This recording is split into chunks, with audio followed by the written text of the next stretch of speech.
everyone, welcome to another video.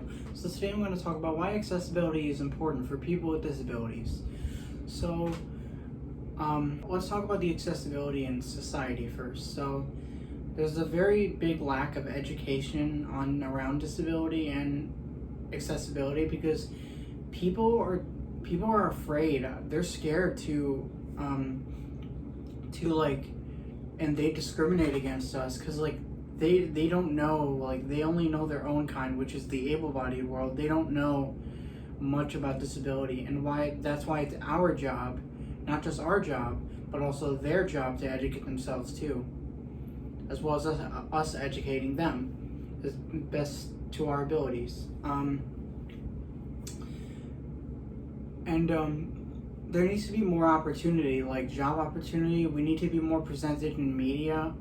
We need to be more presented in just everyday activities, really. There needs to be ways to accommodate every activity. Here's some good accessibility that, inclusion that we've been in. Baseball. You can also do beep ball, which is where, you have this ball with this very loud beeper in it and a base with a loud beeper. And we're all blindfolded. And, you hit the ball on the tee, and then the people, you run to the base and you follow you listen to where the beep is and you follow it until you get closer. And the people on the outer field, or the field, are looking for the ball, not looking, but listening for the ball, and trying to find it. That's why we have the beeper, so that way people on the field can find it. Because a lot of us are blind or visually impaired, most of us. Even sighted people can learn how to do this. It's really fun, actually. There's also biking, tandem biking. I've done tandem biking. Oh yeah, I've also played beeper baseball before in gym class as a child, and yeah, it's really fun. Tandem biking is where I am with somebody who's in the front of the bike, and they hold their handlebars, and I also hold my handlebars on the back seat, and we both have to pedal at the same time. And I love going really fast. It's so much fun. I did it during my Summer in the City program with the Chicago Lighthouse a few weeks ago. It was fun. There's also a sport like go-ball, which is a specific sport for the blind and visually impaired. So basically I played this before. You guys seen it on my channel before. It's where there's this ball with bells inside of it. The whole game is quiet because you listen for the bells. There's 3 people on either side of the court, or on each team, and you dive to block the ball to get in from getting into your goal prevent the other team from scoring. And you can get any part of your body. I got hit in the nose, the face, every part of my body. So it's really fun though. I still really enjoy playing it.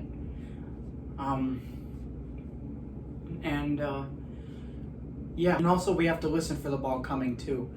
And yeah, that's some of the accessibility features that we've been. Oh yeah, we get to do accessible downhill skiing, where I've done skiing once before in Wilmot, Wisconsin, Wilmot Mountain, if I remember correctly. It was back in middle school, and we got for a whole day, I wear this vest that says blind skier on it, even though they knew I was legally blind and I had some functioning vision in my left eye. You still have the giant reflective orange vest that said blind skier. The sun was out, it was really bright. And I was a beginner skier. I've never done skiing in my life, so I'm not an expert at it really. But I went on the bunny hill. That's the little hill for the beginner skiers, and yeah, I have a guide with me, person guiding me, telling me all the commands, which ways to go. And there's been times where I've actually felt free doing it.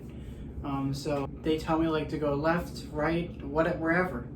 And I don't have somebody, at first I have someone attached to me, but then I am just free. Freedom! I really think any sport you could find ways to accommodate someone with a disability. a lot of people just don't know how to accommodate, because like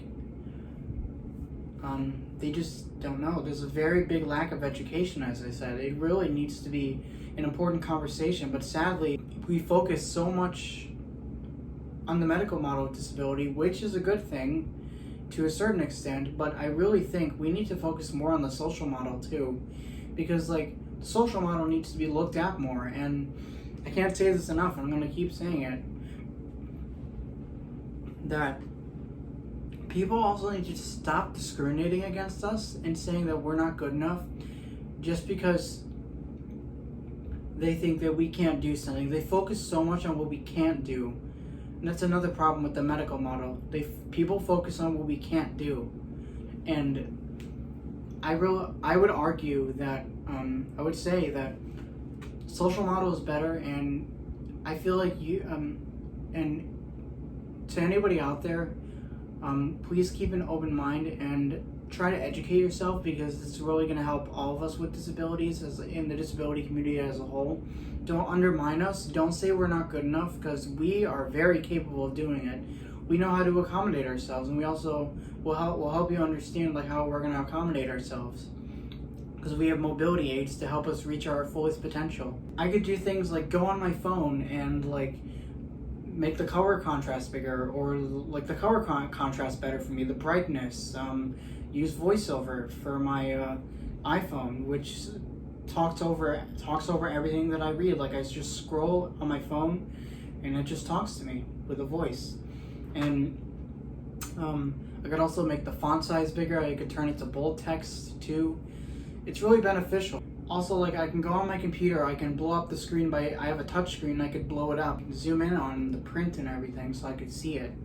And I could also do the same thing, it's just on a bigger screen. I generally prefer bigger screens because I like more detail for myself, because also with my nystagmus and my eye fatigue, like it's hard, it's really exhausting and tiring too.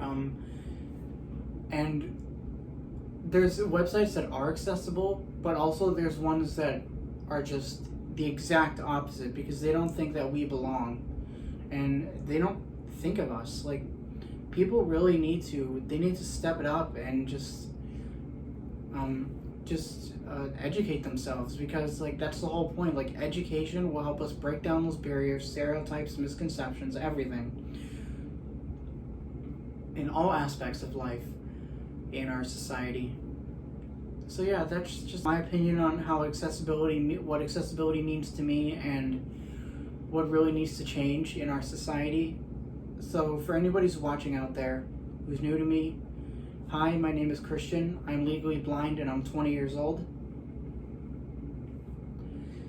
And so yeah, anyways, please educate yourself, because it'll help you understand our community better, and we need more inclusion, and just keep spreading the love and positivity. And thank you all so much for watching. Comment, like, and subscribe, and that'll be it. See you guys in the next video. Bye.